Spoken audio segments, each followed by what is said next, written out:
আসসালামু আলাইকুম প্রিয় দর্শক। একটি সন্তান জন্মের পর তার সুন্দর ইসলামিক অর্থবহ নাম রাখা প্রতিটি বাবা মায়ের দায়িত্ব ও কর্তব্য।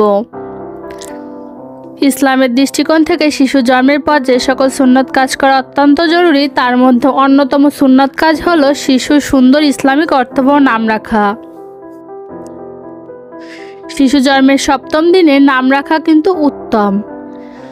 আজকে আমি আপনাদের সাথে শেয়ার করব কোরআন থেকে বাছাইকৃত ছেলেদের ম অক্ষর দিয়ে 50টি ইসলামিক নাম ও নামের অর্থ। সম্পূর্ণ ভিডিওটি দেখলে আশা করি আপনি আপনার পছন্দের নামটি পেয়ে যাবেন। তাহলে চলুন আর কথা না বাড়িয়ে নামগুলো দেখে নেওয়া যাক। মাহবুব অর্থ বন্ধু বা প্রিয়। মাহিন অর্থ উত্তম, সুন্দর, উজ্জ্বল বা প্রভাবশালী।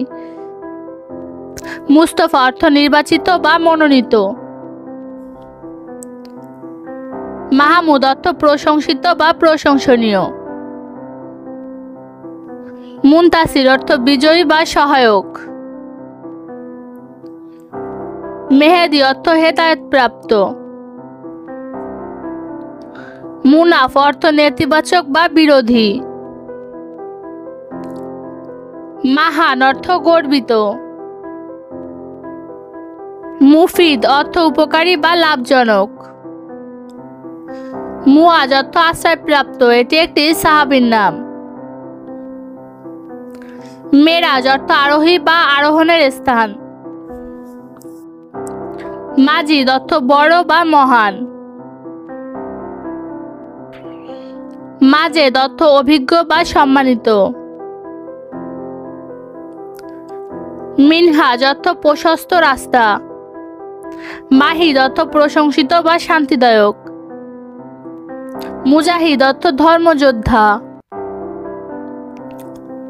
মুরাদ অর্থ ইচ্ছা বা উদ্দেশ্য। মেহরাব অর্থ সূর্যের মতো উজ্জ্বল। মুহাম্মদ অর্থ প্রশংসিত। মাশফি অর্থ আরোগ্যপ্রাপ্ত বা রোগমুক্ত। মাহির অর্থ সুদক্ষ, জ্ঞানী বা অভিজ্ঞ। মুনিব অর্থ অনুতাপকারী। মেহেদি অর্থ হেদায়েতপ্রাপ্ত। মুস্তাবা অর্থ মনোনীত। মেহেদি অর্থ সঠিক পথ প্রাপ্ত।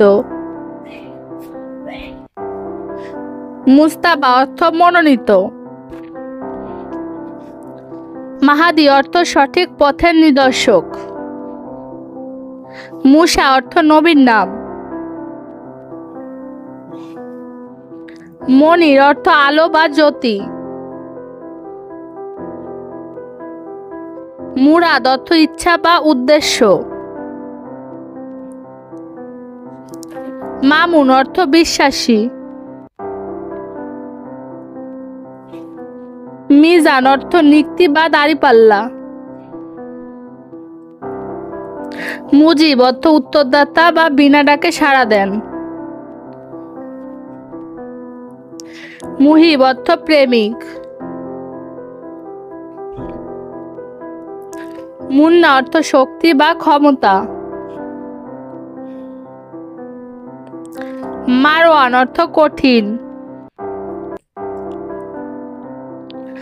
মামুন অর্থ চিরনিষ্পাপ। প্রিয় দর্শক, এই ছিল আমাদের আজকের আয়োজন। ভিডিওটি ভালো লাগলে চ্যানেলটি সাবস্ক্রাইব করে পাশে থাকবেন। আর বাচ্চাদের যে কোনো নামের অর্থ জানতে চাইলে কমেন্ট করতে পারেন। আল্লাহ হাফেজ।